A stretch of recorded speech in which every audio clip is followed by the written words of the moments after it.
Hello, good morning students. हम पढ़ रहे हैं फॉर्म्स ऑफ बिजनेस ऑर्गेनाइजेशन। तो हमने डिस्कस किया था इसके अंदर सोल प्रोप्राइटरशिप, जो कि ओल्डेस्ट फॉर्म है। मैंने बताया था कि क्या है, ये ओल्डेस्ट फॉर्म होता है, क्योंकि पहले ज़्यादा कम्युनिटी डेवलपमेंट नहीं था, ज़्यादा कोई बड़े सिटीज़ नहीं थे, तो सोल प्रोप्राइटरशिप की फॉर्मेट बहुत ज़्यादा पुरानी है। उसके बाद पार्टनरशिप हुई, joint Hindu family business, cooperative societies और आजकल एमएनसीज वगैरह, मल्टीनेशनल कंपनीज, जो कि आप लोग देख रहे हैं। तो आज हम और एक आसान सा टॉपिक इसमें डिस्कस करेंगे, बिल्कुल ही आसान है, जो कि जॉइंट हिंदू फैमिली बिजनेस। आप देख सकते हैं स्क्रीन पे काफ़ी सारे लोग बैठे हुए हैं ना। जॉइंट हिंदू फैमिली बिजनेस, इसके ऊपर आज हम डिस्कस करेंगे कि कैसे ये होता है, किस तरह से रन किया जाता है। तो सोल प्रोप्राइटरशिप आई होप के बिल्कुल आपको आसान सा था, आपने पढ़ लिया होगा। इसकी मेरिट डीमेरिट्स जो भी होती हैं, साथ साथ थोड़ा थोड़ा काम करते रहें ताकि दिक्कत ना आए बाद में। तो हम पढ़ते हैं, आज का टॉपिक है हमारा जॉइंट हिंदू फैमिली बिजनेस। नाम से ही पता चल रहा है, क्या पता चल रहा है कि भाई कोई हिंदू फैमिली है और वो जॉइंट है, यानी कि वो एक साथ रह रही है और वो कोई ना कोई बिजनेस कर रहे हैं। तो मेन चीज़ एक तो यही है, क्योंकि सोल प्रोप्राइटरशिप नहीं है, सोल ट्रेड नहीं है, तो इसमें मेन मेंबर दो तो कम से कम होने ही चाहिए, और बाकी पूरी फैमिली इसके अंदर हो सकती है इन्वॉल्व बिजनेस के अंदर। तो joint Hindu family business, business owned by member of joint Hindu family. It is the oldest system of business that can be seen only in India. कि भारत में ये देखा जाता है, नॉर्मली ओल्डेस्ट फॉर्म है। इसके अंदर एक ही परिवार के सदस्य, दादा दादी, फिर उनके बच्चे, माँ बाप जैसे अपने होते हैं, फिर उनके बच्चे, सब बैठा रखे हैं देखो इसके अंदर। तो ये लोग मिलके कोई ना कोई बिजनेस करते हैं। इसके लिए एक्ट भी है बाकायदा, हिंदू लॉ है, हिंदू लॉ एक्ट 1956, उसके अंडर ये उसकी नॉर्म्स के हिसाब से बिजनेस चलता है। It govern by the provision of Hindu law. इसमें क्या है, हिंदू लॉ है 1956, मैंने बताया 1956, लिख लेना इसको।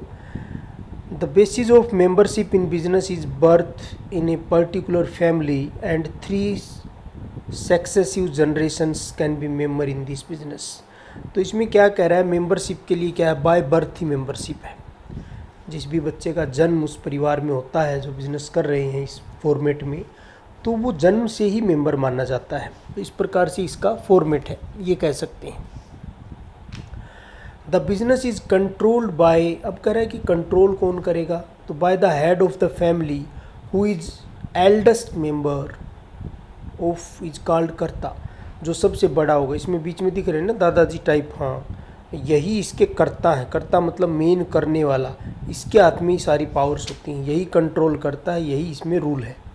All member male and female have equal ownership right over the property of ancestor and they are known as co parents. यानी कि जो अनसेस्ट्रल प्रॉपर्टी होती है, जो पूर्वजों की पैतृक संपत्ति होती है, उसमें सबका चाहे मेल हो फीमेल हो, इसमें कॉमन पार्ट रहता है। सभी जो हैं इक्वल पार्टनर्स होते हैं या ओनर होते हैं, ये कह सकते हो आप।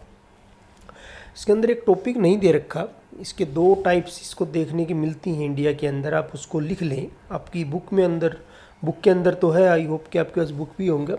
एक आता है मिताक्षरा, मिताक्षरा, और दूसरा है दया भाग। तो जो दया भाग का जो सिस्टम है वो पश्चिमी बंगाल साइड है, उड़ीसा के कुछ पार्ट हैं उसमें, पश्चिमी बंगाल है, आसाम है।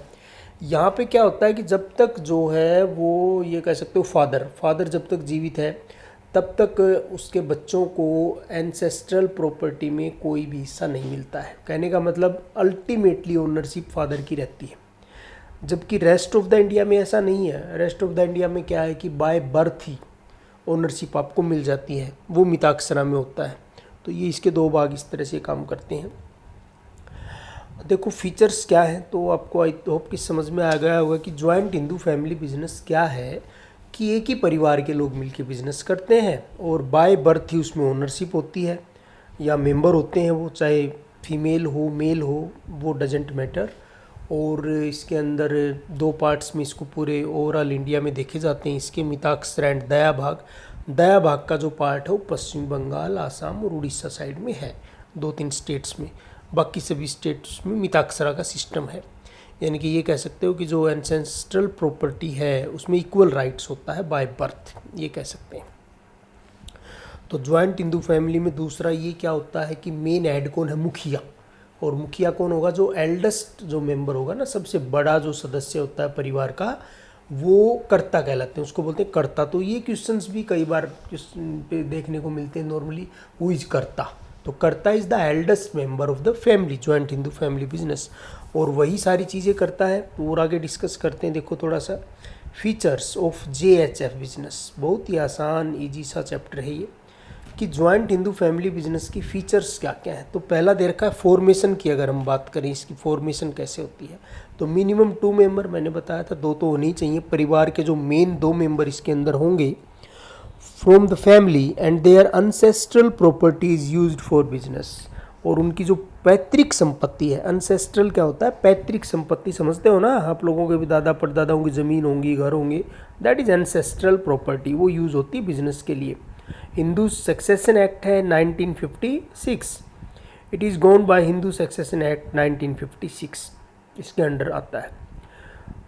दूसरा है लाइबिलिटी, अगर हम लाइबिलिटी समझते हो ना, देयताएं, हाँ, तो इसमें लिमिटेड और अनलिमिटेड दोनों लिख रखे हैं। ये क्या हुआ जी भाई, सोल प्रोप्राइटरशिप में तो हमने पढ़ा था कि अनलिमिटेड लाइबिलिटी होती है।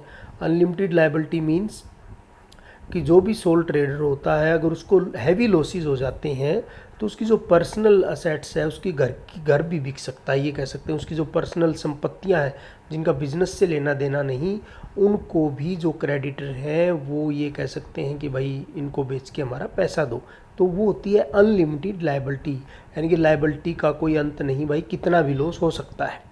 इसमें दोनों दे रखी हैं, लिमिटेड भी और अनलिमिटेड भी। तो ये क्या चक्कर है, अब सोच के बताओ किसकी लिमिटेड होगी किसकी अनलिमिटेड। तो इसको हम 2 पार्ट्स में बांट लेते हैं। एक तो वो आदमी मुखिया कर्ता है ना, जो कि सारे डिसीजंस लेता है, अपनी चलाता है, तो उसकी लायबिलिटी लिमिटेड होनी चाहिए कि अनलिमिटेड, जो उसकी तो अनलिमिटेड होनी चाहिए, क्योंकि अगर लॉस होता है तो गलती उसी की है, क्योंकि उसने ही कोई गलत डिसीजन लिया होगा। बाकी मेंबर्स को तो कोई राइट दे ही नहीं रखा ना इसने, है ना।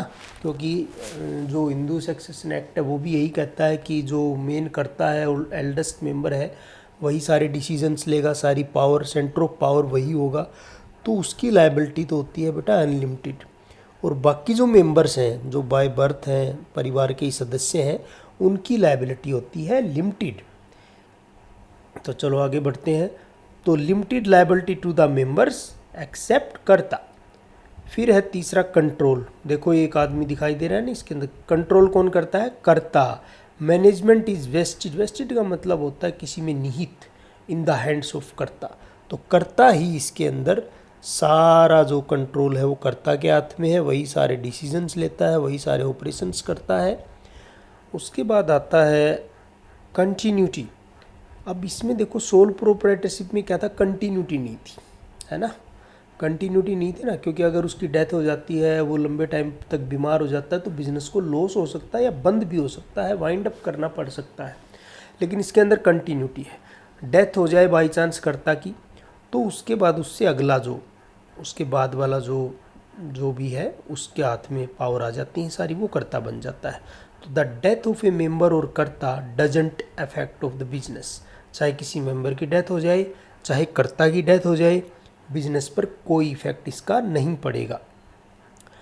फिर है फिफ्थ इसके अंदर माइनर मेंबर्स। माइनर मतलब कौन होते हैं, जो 18 ईयर्स ओल्ड से जो है छोटे हैं, नाबालिग जिसको बोलते हैं हिंदी में, माइनर मेंबर्स। ये भी बाय बर्थ है मेंबरशिप, बता चुका हूँ मैं कई बार। देखो ये उछल रहे नाच रहे कि हाँ भाई हम भी अब तो बिजनेस में पार्टनर हैं, तो बाय बर्थ ही इसके अंदर क्या है बेटा, मेंबर्स होते हैं। एक दूसरा क्वेश्चन यहाँ पे आता है कि जी क्या कोई रजिस्ट्रेशन वगैरह की ज़रूरत पड़ती है। तो ये भाई नॉन इनकॉर्पोरेटेड फॉर्म का पार्ट है, नॉन इनकॉर्पोरेटेड। जैसे सोल ट्रेड था उसके अंदर भी कोई ज़रूरत नहीं थी रजिस्ट्रेशन की, तो इसमें भी रजिस्ट्रेशन की ज़रूरत नहीं होती है, कोई भी ज़रूरत नहीं है किसी भी तरह की रजिस्ट्रेशन की या लीगल फॉर्मेलिटीज़ की बिजनेस करने के लिए। और मेंबरशिप बाय बर्थ है, और इसका एग्जिस्टेंस जो है वो परमानेंट है, क्योंकि कर्ता की डेथ से कोई इफेक्ट नहीं पड़ेगा, मेंबर की डेथ से इफेक्ट नहीं पड़ेगा। लायबिलिटी का मैंने बता दिया, मेंबर्स की लिमिटेड होती है, कर्ता की अनलिमिटेड होती है। और मैनेजमेंट कौन करता है सारी, ओल्ड किसका है, कर्ता का। तो आई होप कि समझ में आ गया होगा आपको। तो both male and female members in the family have equal rights in the business based on the Hindu Succession Amendment Act 2005। ये इसमें अमेंडमेंट किया गया था। एक्ट्स के अंदर अमेंडमेंट्स होते रहते हैं, जो पहले शुरू से काफ़ी, मान लो कोई 1850 में कोई एक्ट बना, कोई कानून बना, तो रिक्वायरमेंट के हिसाब से वो चलता रहता है, लेकिन उसमें अमेंडमेंट्स होते रहते हैं, संशोधन होते रहते हैं। तो मेल एंड फीमेल दोनों ही मेंबर होते हैं इसके अंदर, बाय बर्थ हैं। ये अमेंडेड कर दिया गया था। उससे पहले क्या था, उससे पहले ये कर रखा था कि भाई जो ओनली मेल मेंबर्स हैं वही इसके बाय बर्थ जो है वो रहेंगे। वुमेन जो है वो डेथ के बाद, हस्बैंड की डेथ के बाद ही मेंबर बनेगी। पहले क्या था, 1956 से है ना ये एक्ट। तो पहले ये था कि ओनली जो है वो मेल मेंबर्स जो हैं, मेल जो मेंबर हैं परिवार के, वही इसके बिजनेस के मेंबर रहेंगे, फीमेल नहीं रहेंगी। हाँ, अगर हस्बैंड की डेथ हो जाती है, आफ्टर दैट जो है वो वुमेन जो है उसका पार्ट ले सकती है। तो इसमें फिर अमेंडमेंट कर दिया गया था 2005 के अंदर, एक्ट के अंदर। तो अब इसमें मेल एंड फीमेल दोनों ही मेंबर इक्वली होते हैं। आगे बढ़ते हैं। फिर आता है मेरिट्स कि इसके फ़ायदे क्या हैं। ठीक है जी, ज्वाइंट हिंदू फैमिली बिजनेस तो हम कर रहे हैं, घर के सारे लोग लगे हुए हैं, तो इसके मेन फ़ायदे क्या हैं, क्या इसको खास फैसिलिटीज़ मिलती हैं गवर्नमेंट से, और किस तरह के क्या फ़ायदे हैं। तो पहला तो कह रखा है कि इफ़ेक्टिव कंट्रोल रहता है। कैसे? क्योंकि एक आदमी की चलती है। अब तुम्हें भी पता होगा बेटा कि जिस घर में सब की चलती है उसमें कोई डिसीजन फिर बात नहीं बनती है ना। एक आदमी अपने डिसीजन ले, उसकी सब माने, तो कंट्रोल इफ़ेक्टिव रहेगा। और सभी अगर अपनी अपनी बात लाएंगे, वो कहेगा नहीं ये है, ये करना है, वो करना है, तो उसमें मिसमैनेजमेंट आती है। तो इफ़ेक्टिव कंट्रोल रहता है। No conflict among members as a the decisions are taken by karta. तो कर्ता ने जो डिसीजन ले लिया वो ले लिया, वही, तभी उसकी लायबिलिटी अनलिमिटेड है। उसके बाद है कंटिन्यूड एग्जिस्टेंस। पहले भी बताया था कि इसका परमानेंट है एग्जिस्टेंस, किसी की डेथ से कोई इफेक्ट नहीं पड़ेगा, चाहे कर्ता की डेथ हो जाए, चाहे किसी और मेंबर की हो जाए। उसके बाद जो नेक्स्ट एल्डेस्ट मेंबर है वही कर्ता बन जाएगा। तो कंटिन्यूड ये मेरिट है इसके अंदर। सोल प्रोप्राइटरशिप में ऐसा नॉर्मली देखने को नहीं मिलता। Limited liability. लिमिटेड लायबिलिटी मतलब सभी मेंबर्स की क्या है, लिमिटेड है लायबिलिटी कर्ता को छोड़कर, तो ये भी एक मेरिट होती है। उसके बाद है increased loyalty and cooperation. The business is treated as a pride to the family. परिवार के एक सम्मान की बात होती है business, joint Hindu family business. तो इसके अंदर क्या है, लॉयल्टी, विश्वास, आपस में कोऑपरेशन, भरोसा, ये चीज़ें बड़ी, सीक्रेसी बनी रहती है ना। सीक्रेसी भी तो एक मेरिट होती है ना बिजनेस की। सोल ट्रेड में मैंने बताया था सीक्रेसी, गोपनीयता। दूसरा ये है, और बता, ईजी टू स्टार्ट है, बहुत ही आसान, क्योंकि कोई लीगल फॉर्मेलिटीज़ नहीं है, कोई रजिस्ट्रेशन की ज़रूरत नहीं है। आगे बढ़ते हैं, अभी इसमें और कम दे रखे हैं काफ़ी।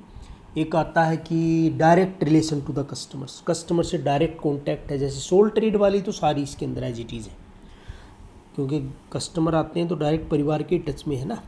निर्णय भी जल्दी लिए जा सकते हैं, क्योंकि कौन लेता है, कर्ता। तो जो सोल ट्रेड वाली जो मेरिट थी वो इसके अंदर एज इट इज़ सारी आप लिख सकते हैं, सारी की सारी, और ये भी लिख सकते हैं।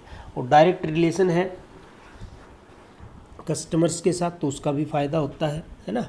और दूसरा ये है कि जो परिवार का एक नाम चल रहा होता है ना पुराना, कि भाई मिठाई की दुकान तो उसकी है, जिनके दादा परदादा मान लो हलवाई थे, नाम कमा लिया उन्होंने गांव में, शहर में, तो वो इस तरह से ट्रेंड बन जाता है कि भाई उनका ही वो अच्छा होता है, उनका ही वो अच्छा होता है। तो उसका भी फ़ायदा मिलता है, जो भी एक उनको मिली है विरासत एक किस्म से नाम की।